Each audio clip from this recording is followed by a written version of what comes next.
If you're a woman in your 30s wanting to drop body fat, listen up.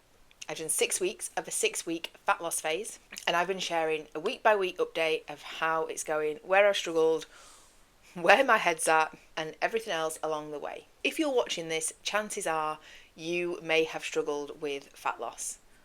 What to do, how to do it, the things that get in the way, and we have massively overcomplicated it, and it doesn't need to be that way. If you're new here, I'm Rachel, an online coach helping women become the fittest and strongest they've ever been in their 30s and 40s so that they look and feel better than they did in their 20s. Now, we're a bit delayed doing week 6 update because I filmed it the other day and it had no audio. But since then, we've had a little update as well anyway. So, the first bit of the news is I don't have final stats. The reason being is last week was an okay final week. However, it was my birthday, so I had a few extra things that I wouldn't normally have on my actual birthday. Bring on 36. And on the weekend when I met with my family as well. But not only that, that wouldn't have bothered me to do weight update because I was pretty much in and around my calories anyway. However, my period also hit on Thursday. And as we remember from week 2 of the 6 week shred, whatever it was, my weight spikes, and this time it went up by like 3 kilos or something like that. And it takes ages to come back down. So I was like, it's pointless having final stats because actually my weight is higher than before I started. And also I was like, I'm not up for doing photos and all that stuff because it's not an accurate representation. The inflammation is truly real on a period with endometriosis. So I was planning on doing the update at some point this week when everything's settled back down. I'd like to give it a good few days of normality, let the fluid retention leave. But since then, Adam, who's been handling my nutrition, asked me what I wanted to do. Because originally it was a 6 week fat loss phase, and then I had 4 weeks before Paris and I do our high rocks. Now, I mentioned in video 1, and obviously if you've not seen that, feel free, go and watch the previous videos. I'm not going into high rocks, like neither of us are, with this, like, we are going to, like, send this. We are going to do it to have a little bit of fun. So I'm less stressed about that. If the focus was real performance in this, then I wouldn't be doing fat loss and focus and all that kind of stuff. So when Adam said to me, what do you want to do? Do you want to just go back up to maintenance, prep for high rocks, or do you want to do another 2 weeks? A little bit more of a push, a little bit more of a deficit. And I sent him a message, basically not even answering the question. I was like, well, I feel a bit like this, and I feel a bit like that. And I find this with clients, right? Like, this is often the problem when it comes to fat loss, because you have to be dead cert on the fact that that is what you want. Like 6 weeks ago, when I was like, I'm doing 6 weeks, I was like, yeah, I am in this for the 6 weeks. I knew the start, I knew the end. I was like, right, I'm committed. Yeah, there's road bumps along the way, hormones, birthdays, stuff like that, but I was committed to it, and I'm like, right, I'm going to be consistent. When I knew that was over, and then he's like, do you want to do a bit more? I'm like, do you know what? I don't know if I do. I wasn't bothered that much. And if you're not bothered that much, is it something that you really want? And that, therefore, are you going to do what's required for the outcome? So I sent him a long message not answering the question. And then I thought about it and I was like, do you know what? And the reason being is because I've generally, and again, watch previous videos, I've generally felt pretty good through this. My deficit hasn't been that severe. And so my energy's still been good. I've hit PBs. Like last week, I even got, I got a deadlift PB, absolutely smashed it. On day 1 of my period as well, or day 2, whatever. But when I've done my running sessions is when I've really felt it. And I think as well, just the mental fatigue of that, and the mental fatigue of trying to have to navigate carbohydrates around my training performance. I was like, I don't really know how much longer I want to do that for. And also, and you might hear it as well, starting to come down with something. So I said to him, do you know what? Let's do it, right? I'm going to caveat it with my eyes twitching as well. So this means I'm not. I know I'm run down. My eyes twitching. If we do it, I'm going to try it this week. So more of a deficit. So I'm between like 17 and 1800 now. Again, for a lot of people, not a crazy deficit. For me, I'm not really happy about it, but we're rolling with it. But I said, I'm going to caveat it with, if I feel like shit, if my training feels like shit, then I'm just going to stop after this week. Because fundamentally, performance means more to me than how lean I can get. This was more just a bit of a fun experiment. I kind of wanted to see.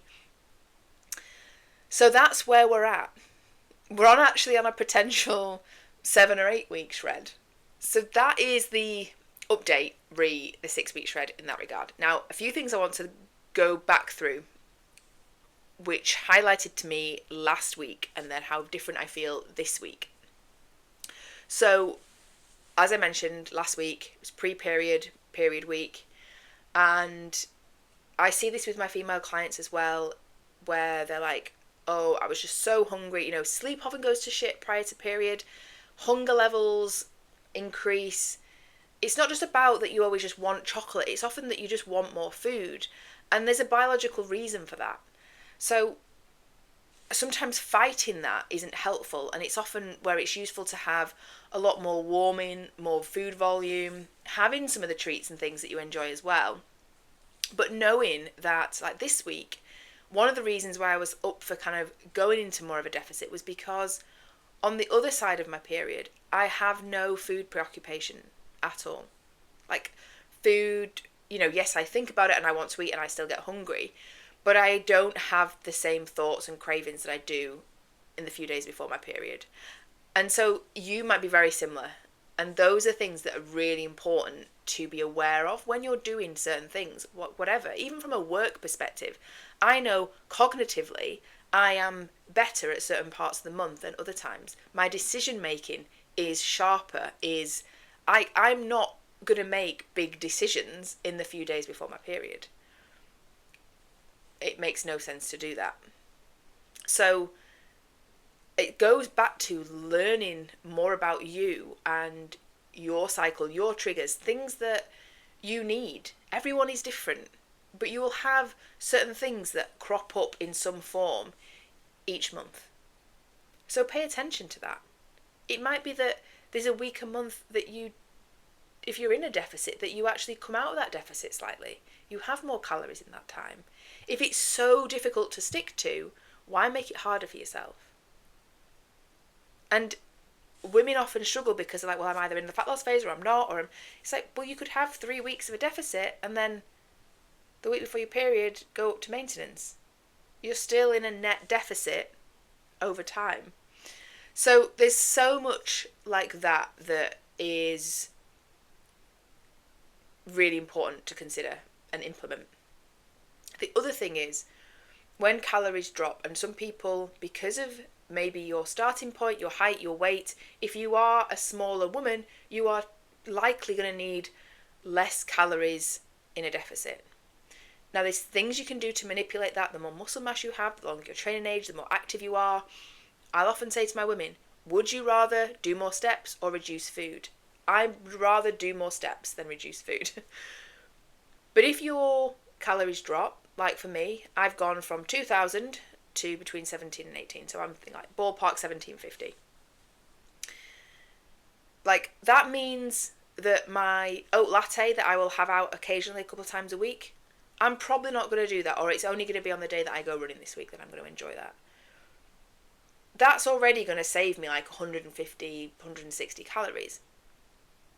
And then it's like, well, I might have 3 brews a day, so maybe I'll just not have one of those. And I'm swapping out even like potatoes, which is my lovely high volume food normally, I'm having things like butternut squash or like carrot and swede mash, I'm doing some simple calorie shaves to make it easier. And I'm also thinking of those things and planning ahead. One of the hardest things you can do when you are trying to stick to a calorie deficit, and especially if you've not got a lot of numbers to work with, is tracking as you go.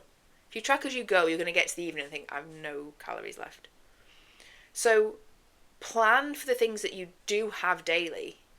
So that might be your cups of tea or coffee. It might be some snack that you literally eat without fail, no matter what the day is. I don't always agree in saving a big chunk of calories, like for evening meal, but if you know you always have a little snack, it might be like 100 to 200 calories, then account for that ahead of time. If you have the same breakfast or the same lunches, account for that ahead of time. Know what you've got to work with. It takes away the mental stress, the feeling of like deprivation, of restriction, those things we don't want. Make it as easy as you can for yourself. It's a little bit of groundwork the first day you sit down and look at it and like, right, what am I going to have? What am I going to map out? But if you do the bulk of that work, then you've just got to action and implement. You've not got to think, action, implement, and then stress over it day to day. So those are my pearls of wisdom for being in a calorie deficit, especially if you're in a bit more of a aggressive one, shall we say, because 1750 is aggressive to me. And it's also why doing it for long periods of time, that can also be mentally exhausting. And it's why you should then potentially have little mini maintenance breaks to give you a chance to just like, through it. That's why people often feel bogged down with tracking, because it can feel relentless. So there's so many simple things that you can do so that doesn't happen. That's why the repeatable meals, like I mentioned in week 1, there's so many things you can do to make it easy for yourself. So that is the main update. Those are my pearls of wisdom. The second update is, and I've not actually dropped this on my coach yet, he's sort of aware of it, but so we've got High Rocks in 4 weeks, 3.5 weeks now, and then I am planning on doing an Athex competition in June. So after High Rocks, I'll have like 12 or 13 weeks, I think, to prep for that. Because this year is the year of performance, and I'm doing that Athex as a bit of a benchmark, see where I'm at. Obviously, I'm going to be training for it, but then I want to see where I'm at to then compete again later on in the year and have a real push for an improvement on that. So I think it's like, so I'm going to do June, and then it's July, August, September, then it's October, then I've got another 4 months-ish, 12 to 16 weeks again to prep for the next one. That's the plan. So we're going to be on the road to Athex. That's the next thing. And this is why I'm not particularly bothered about High Rocks. High Rocks isn't really my bag.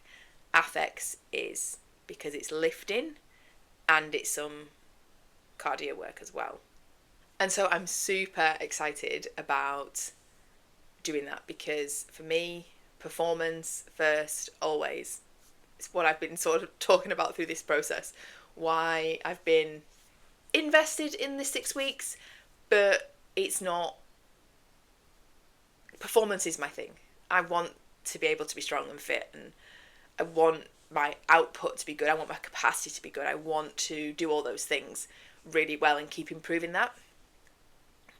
So if that's you too, if you want to focus on your performance, but you still want to look and feel good, because who doesn't want to look good naked, then you might be interested in what I am launching. It is my new program, which is built by FSF, and it is really focused on what you can do and improving that, your strength, your fitness, just becoming pretty freaking awesome in the gym, building confidence so that you are the woman you want to be outside of that as well.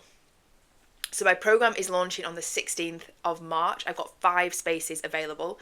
If you are interested, you want to know more information, drop me, you can comment below or drop me a message on Instagram with the word built, and we can have a chat, see if it's the right thing for you and if you're a good fit for the program. So that is all the updates.